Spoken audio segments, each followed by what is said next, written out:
interferes with the orderly conduct of the Gary Sansing Public Forum. Each speaker is limited to, we have enough to give them 3 minutes tonight, unless otherwise determined by the chairperson to allow sufficient time for all speakers at the chairperson's discretion. The Gary Sansing Public Forum may end 5 minutes prior to the scheduled start of the upcoming Board of County Commissioners meeting to allow the meeting to commence on time.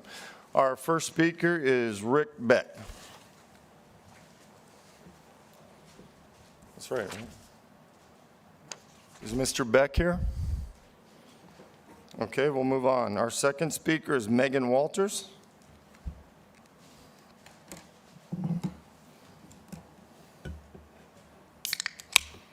Is that good? Did I get it right? Yeah.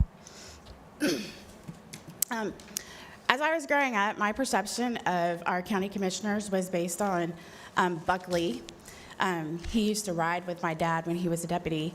And I wanted to encourage you guys to take the time to ride with our police, fire, and EMS, because when you do that, you really get an understanding of their jobs, but also you also get a direct look at the citizens of our county, and you get a pulse on the county.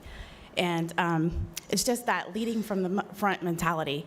And I want to say, Stephen, thank you during Hurricane Sally for every address I gave you. You went and personally delivered a tarp to them, so thank you for that. And then also, you always are at all the food giveaways in the North End, so thank you for doing that. This week I was at the meeting at Cottage Hill, and there was a few things that they brought up that I just wanted to highlight and mention to you guys. One thing that people are really upset about is the infrastructure, and it's the schools and the roads, and I don't think that y'all need to go and do a study. All you need to do is go to Jim Allen when school's getting out, and you'll understand why that we need the schools in place before we start building. Also, one of the things is the turtles that are in the tortoises that are in the area off of McKenzie, the wildlife, and everybody was really concerned about that. And I think it's the mentality that if you can change the lights on the beach, for the turtles, y'all can do it in the North End too. And in the North End, we have a lot of wildlife. We have a lot of the ecotourism, and we want to secure that. And District 5 is one of the biggest districts, and we have the biggest landmass out of all the districts, and most of it is wildlife. And that's why District 5 is so inviting, and that needs to be preserved. Thank you. Hope y'all have a great day. Thank you. Chris Curbs, our next speaker. Chris, the podium's there. Oh, sorry, Chris. My brother's trying to trip me up here. Chris Curb, I'm with Flood Defenders. And I got the wrong sheet. Want to borrow mine? Yeah, I got another meeting to go to tonight too, so I won't be able to stay for the agenda. But I did send y'all an email about 1 o'clock today. I think it was about 1. On something that's coming up on the 22nd, if y'all actually approve scheduling that public hearing for the 22nd. And that's on your new ordinance amending Chapter 1, Article 1, Section 1-1.2 of stormwater quantity. And without reading the email and taking up all y'all's time, because I brought a few people tonight. I'd rather let them speak. Y'all can read real good. But read that email. If you got some questions on it, give me a call. I'll wait till the public hearing and talk about it. All right, thank you, Chris. Our next speaker is Cecilia Campbell.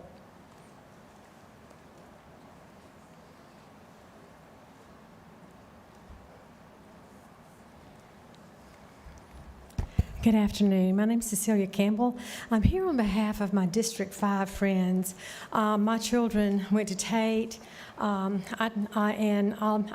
church members I live in Cantonment. My church is in Cantonment, so I'm hearing a lot from them and our other friends. I know that when I read things in different groups from different friends in that area, just like our flood defenders, I mean, those people are going to have such a difficult time up in that area. And I want to just challenge you to do what's right for them. I watched one of their meetings online, and these folks are just desperate, and they're probably a lot like many people out in Beulah are, because if they've not been following what's happening with the commissioners, they're brand new people out in Beulah asking us, well, what's up? What's happening? And so the same kind of folks who live up there, they've been raised in that area, and they're shocked when they find out that. They're really shocked when they find out what's happening, and they have no say in it. If they don't see the sign that says, that this land is being changed, the zoning is being changed, if they don't drive down that road or whatever, then they're not prepared for the kind of traffic and such. I'm very concerned, Commissioner Berry, because it looks like preserving that Midwest sector plan is just for the big developers to increase their density and their intensity and use. And we're not understanding why that plan has not just been redone in entirety. I've listened online so many times when developers are given the chance to just opt out of the sector plan, and that's not. We can't understand that. Those folks up there, my friends, are going, "Did you hear about this? You'll go to those meetings. What are you hearing?" Well, it appears that that's just a formality and a wink and a nod, and go right ahead. And I've just read too much about that over the years. What subdivision developer is not going to opt out of a requirement that provides multi-use paths and street lights when you can get away without doing that? And they want lower development standards. They want to lower the development standards since it's highly funded by developers. So it's no surprise that people are supporting that. Very few.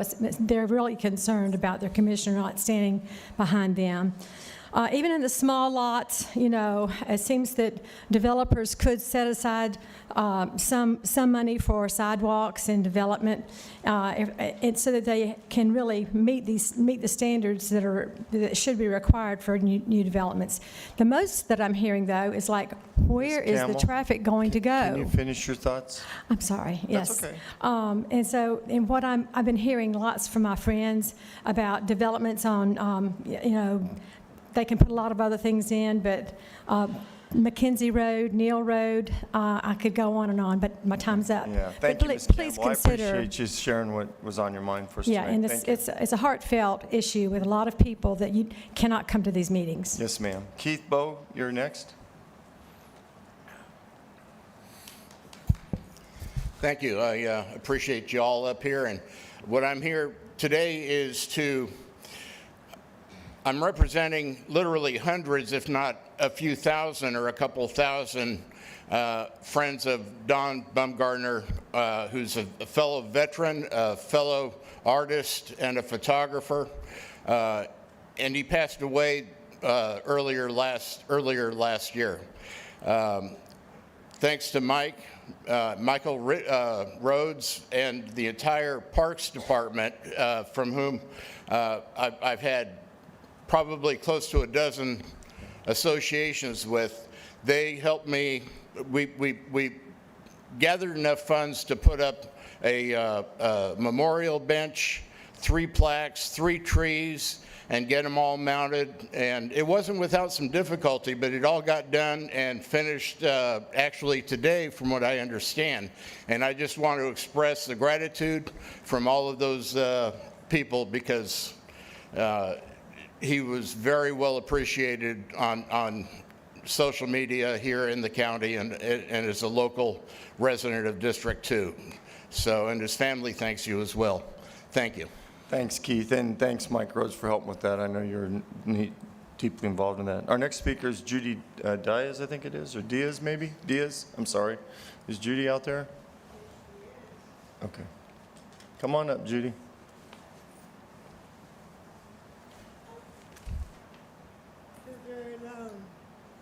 I'm the only one here with the issue of trees. Ma'am, do you mind pushing the speaker down? And unfortunately, unless you're close to it, we can't hear you. Is that Thank you. good enough? Okay. Yes, ma'am. I hope I don't press any of your buttons here. I'm speaking on an issue that I talked about 6 years ago, and that is the tree protection standards questionnaire, including the mitigation funds and where they go. And in the meantime, there has been, back in 2019, there was trees in Escambia County, are they being protected? The questionnaire came out and then it was dropped because of COVID.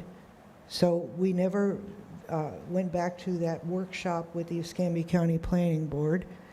Then there was an appeal to save an 85-inch heritage tree, much larger than the 60-inch heritage tree, and that went to court and appeals. And the judge on November 17th, 2021, the headline was "Judge Ends Tree Protection." And I must say that the ordinances really are poorly written and very weak. There are 6 conditions under which heritage trees can be removed, and in the case of the one at the A-plus mini storage area, the one condition was that the intended use of the property cannot be, quote, reasonably be undertaken with the tree in its location. And I do find that this kind of wording is unacceptable.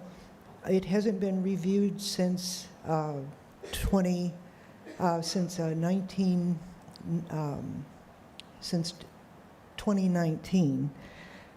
One of the issues right off is the definition of a heritage tree. And I was looking, this area between these 2 posts is probably about 5 feet. That's how wide diameter a tree has to be protected. And as in addition to that 5 feet, it has to be 15.5 feet around. Now my point is that it takes hundreds of years for these trees to reach those dimensions. I know my mother's tree was 14.5. It can't even be called a heritage tree. Jimmy Jarrett, your county arborist, came to my workman, Bob Ross, and said, over on 6658 Pensacola Boulevard, which is the intersection of Highway 29 and W Street, a Wawa gas station is going in, and there are heritage-sized trees, some maybe inches less than that definition of a heritage tree. And Charlene Ms. Harrell. Diaz, please, can you please finish your thoughts for me? Okay, Wawa wants to cut down these trees instead of relocate or reposition its gas station. That's why I really hope that, especially those of you who are new to this bench, would please review these ordinances and bring them up to date. Thank you for your comments, and I appreciate your time tonight. Jerry Price, you're up next. And Larry Downs, you're after Jerry. Ready. 4, 5, 6. And that's the other guy shows back. Can you hear me all right? Good. I hope that all of you can do 100% of the work that's going to be put in front of you, and I know that all of you just do a good job. Mr. May, I gave you some pictures. Those pictures are of Oak Grove Mobile Home Park, one RV in particular. I didn't know that this was your area. I thought it was Mr. Kohler's, but it does belong in your area. And this particular home has a frequenting of multiple people coming to it. Homeless people, the owner of the RV or renter, I don't know which. But they've been cited for trash. They've been trying to fix it up, I guess, but from the pictures you've got, that's not a fix-up. Wondering if there was anything you did about stiffening the mobile home park rules, and that's pretty much all to be said on that. with the sheriff's. Tim, will we make sure we go check this out this week? Please, sir. Do what? I'd just like Tim Day to make sure he goes and check it out. I was unaware of it, but Tim will check it out. Thank you. Thank you, sir. Next issue with the sheriff's department. If there's any way that all of you, and I mean every one of you up here, can talk about trying to give more money and get more people on the sheriff's department. Reason being is that 100% of the work is not getting done. You can't fault them. They're doing the best they can with what they've got. There's a lot of panhandling, a lot of the homeless that don't want to go into the programs, into the shelters. They just want to be out there and trespass. Take away the panhandling, you might be able to do something about the trespass. But without the sheriffs, more money, more people, it won't happen. Thank you. Thank you, Jared. Mr. Downs.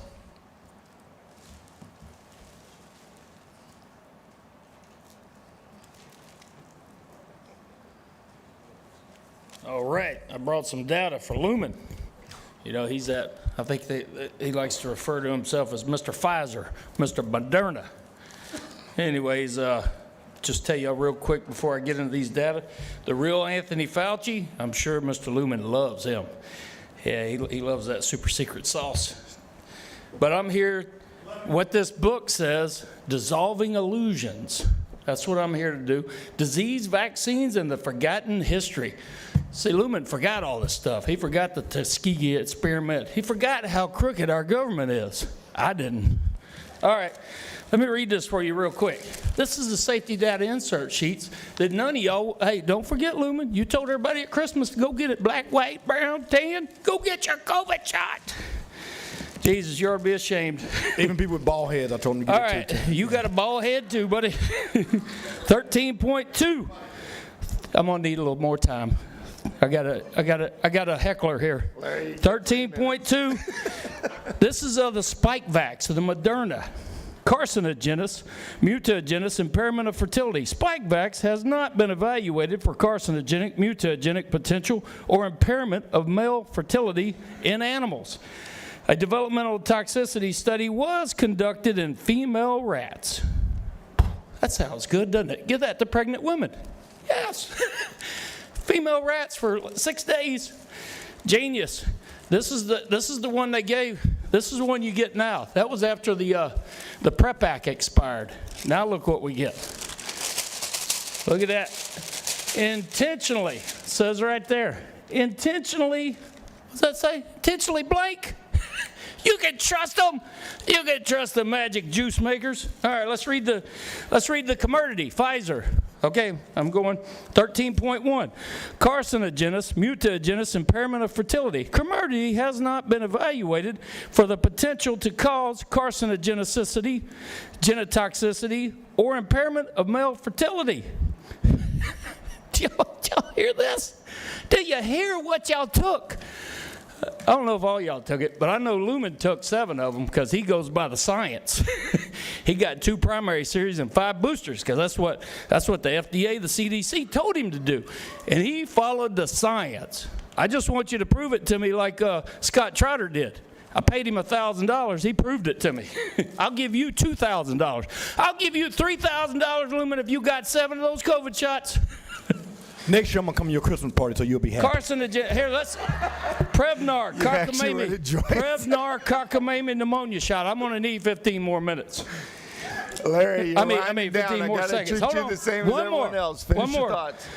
This is the Prevnar cockamamie pneumonia shot. Carcinogenous, mutagenous, impairment of fertility. Prevnar has not been evaluated for potential to cause carcinogenicity, genotoxicity. All right, thank you. Hey, you're going to clean up, man.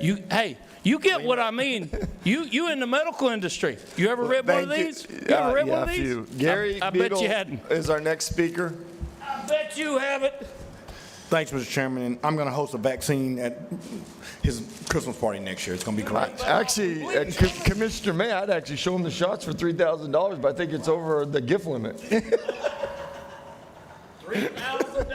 Mr. Beadle, hey, Mr. Beadle, you're up. Good afternoon. I'm not sure if I can follow that. However, I will speak in German if we have two German speakers here, Stolberger and Hofberger. I'm a resident of District 5 on Mackenzie Road, and I'm here to speak about concerns, and you've already heard that from at least one individual today, regarding a proposed subdivision going in across the street from me, directly across the street from me. And along with issues regarding animals that are under federal protection, the gopher tortoise.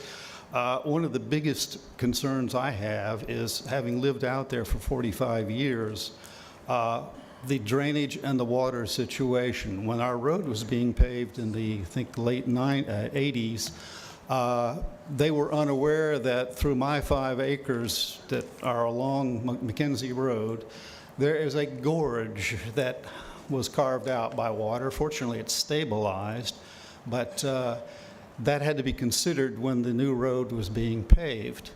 And just down the street from me, which is also essentially in the middle of the proposed new development, we have a very steep rolling situation where you've got 40-degree slopes in the road, and part of the pavement situation was involving the hilltop-to-hilltop situation. Well, the road down there floods every time it rains because on one side you have a spring and a pond.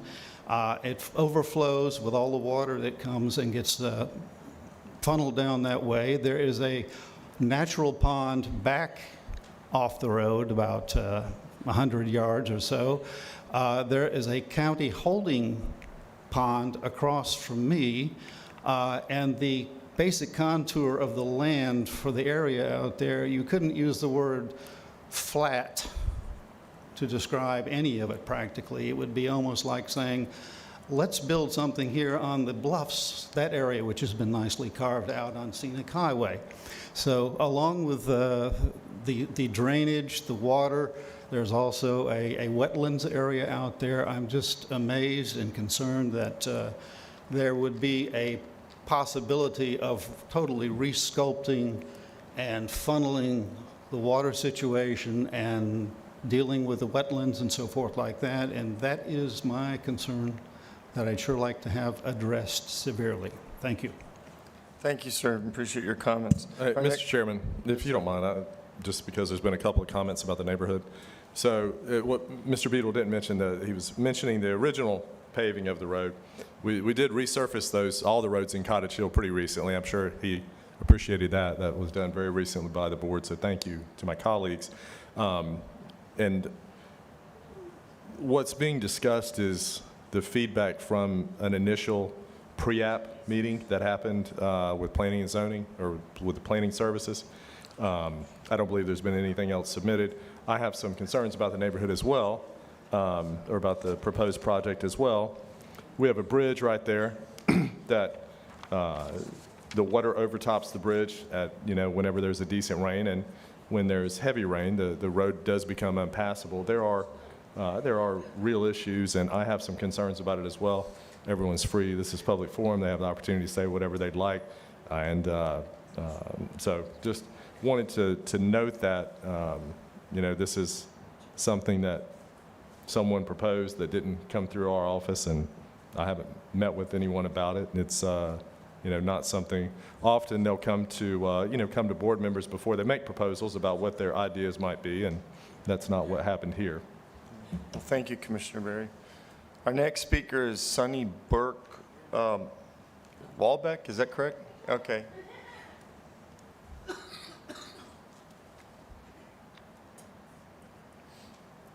Hi, I'm part of District 1. I live off of Bower Road, and my backyard has over-flooded its banks. It's now encroached into my backyard.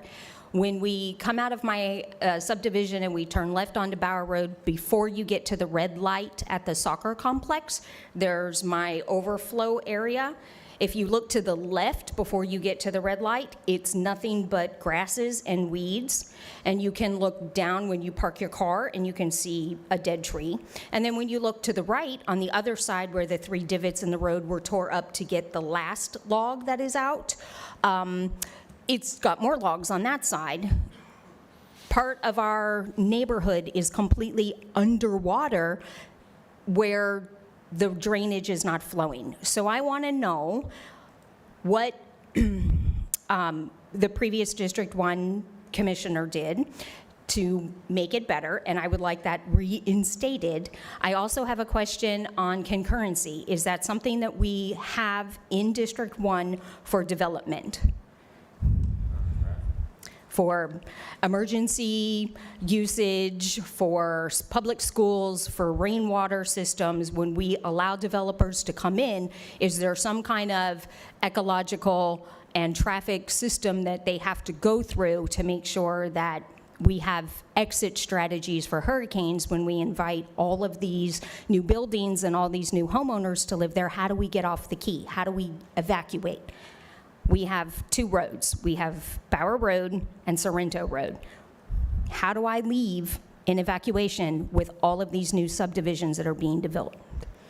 The last thing I have a question about, the old Baptist campus, it's kind of disappeared from, talking points, but are we having to, as citizens, pay for the removal of that building? Or is that something that's still being put onto Baptist? I haven't seen anything lately. Mr. Storberger, I'm Sunny Burke-Walbeck. I'm sure you'll be getting to know me soon. Thank you. And Mr. Chairman, we typically, with our Parks Department and our Public Works Department, we work with the Navy to go in and help clear some of those beaver dams. Wonderful. And so we can absolutely put that in. Can we do that soon? Absolutely. Absolutely. I have flood insurance, but I don't want to use it. Nope. Okay. It's an ongoing, it's a challenge it is. We tear them out, they build them back, but absolutely. Of course. We're happy to go out. Okay. Can we also look at maybe the removal of the extra foliage that drains underneath the road Sure. from our neighborhood? That would be great too. Be happy to. Thank you. Ma'am, if I can answer two other questions. Well, one question, do you live in a residential neighborhood with an HOA? So according to the county, we have an HOA. I've asked almost 70% of my neighbors. No one knows who's in charge of the HOA.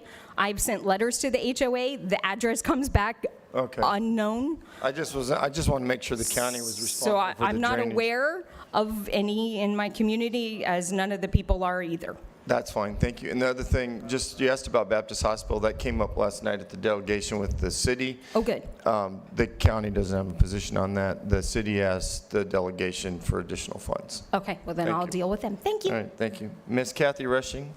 Wildwood Hey, Lakes Chris, is public roads. I'll Chris, just answer Chris, the you can't just come up to the podium. Come on, order. Miss Rushing, please. Happy New Year, Commissioners. Wish you a very well New Year. We have a little problem that's just starting. There may be more, a lot of more. I'm just aware of it. Coming down Winthrop, not Winthrop, Barrancas. I go out Winthrop. Barrancas, we got a new 7-Eleven there, and across the street from the 7-Eleven is the golf course.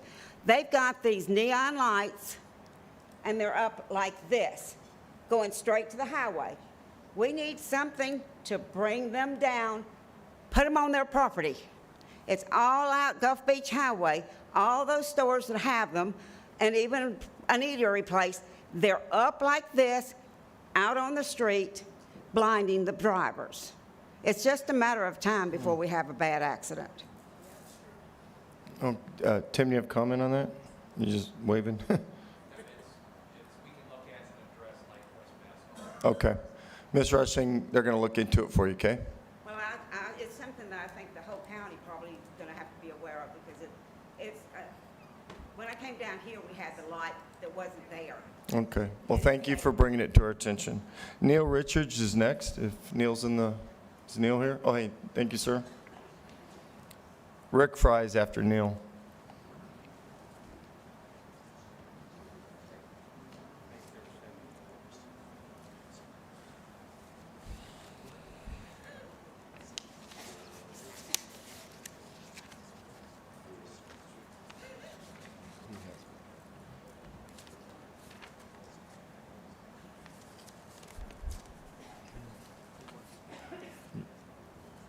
You ready, Mr.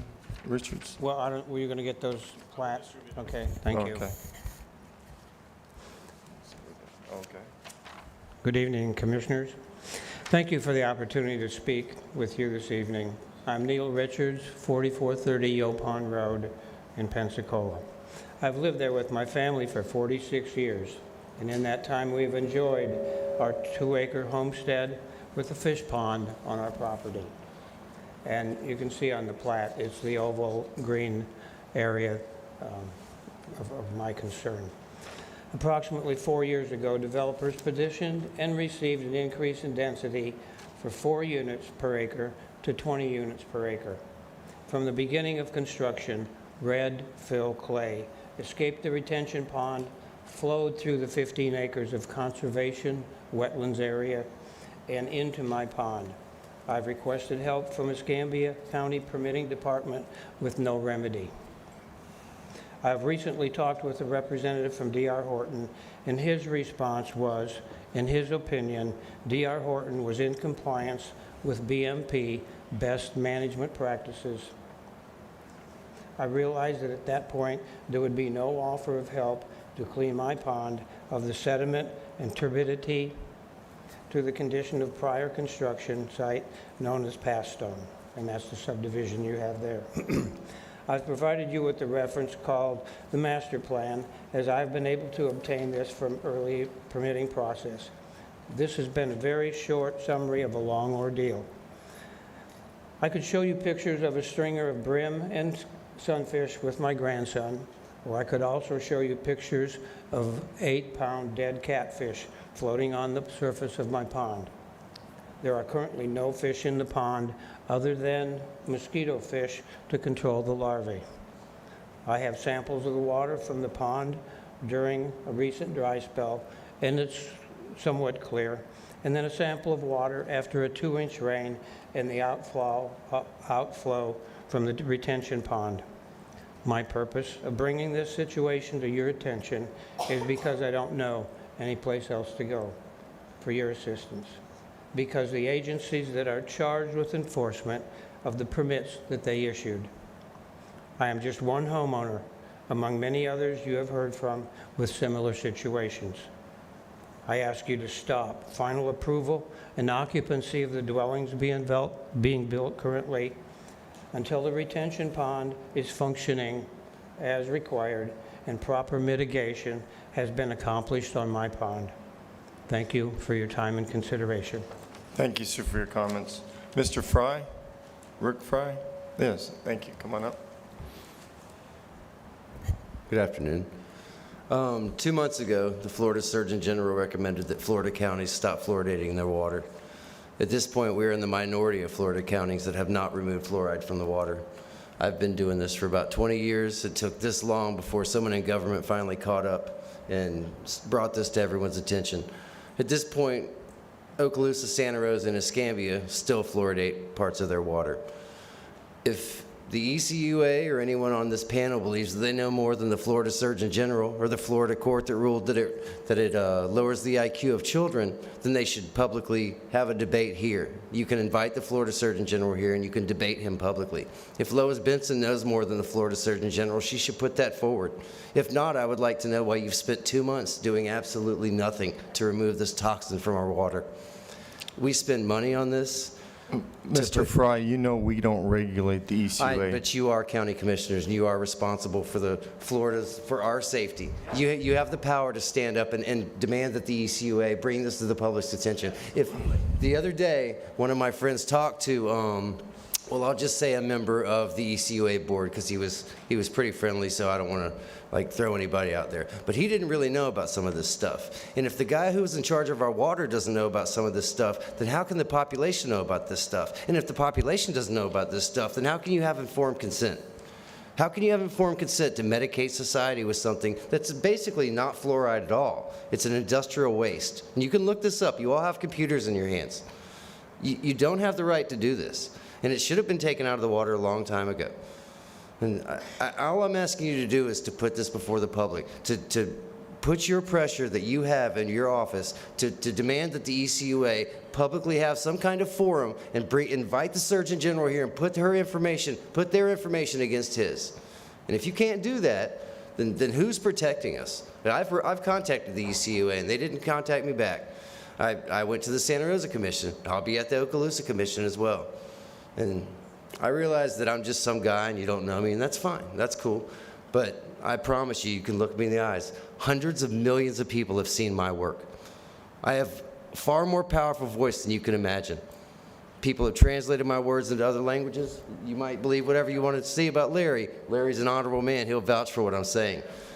Do not fire me up. If I have to start taking people and putting your name all over a graffiti bridge like I've done before, I will do that. Someone is going to stand up in this county and do the right thing, or I'm going to get really irritated and turn your faces into memes and find out who is responsible for this, and I'll flood every forum with your faces. Somebody stand up for us, or I'm going to start raising hell. Thank you. Hey, order, please. Thank you for your comments. We don't really have any authority over the ECA, but I appreciate it. Is there Rick Beck? Did he come back into the room, or did he ever? So, okay. Well, then that concludes public forum. We'll reconvene at 5:30 for the agenda. Thank you.